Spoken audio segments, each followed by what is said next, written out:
Where do you go when the stratosphere is old hat? When you've been there and done that? What is beyond the stratosphere? The Mesosphere. This is the launch of the Mesospheric Explorer 2.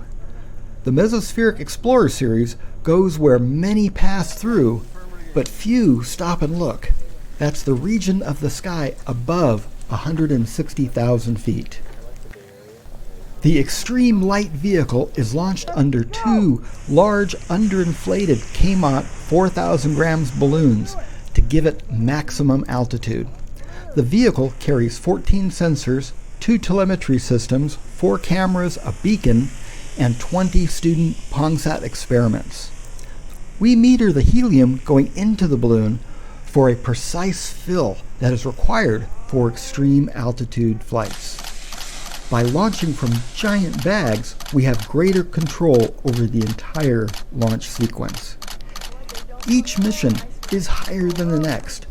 We've made it to 130,000 feet so far, so we still have a bit to go. What does the future hold?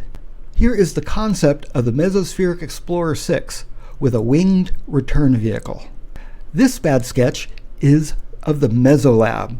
It will be humanity's first crewed outpost in the Mesosphere. I'm looking forward to working 30 miles up in the sky. This is JP. Thank you for watching.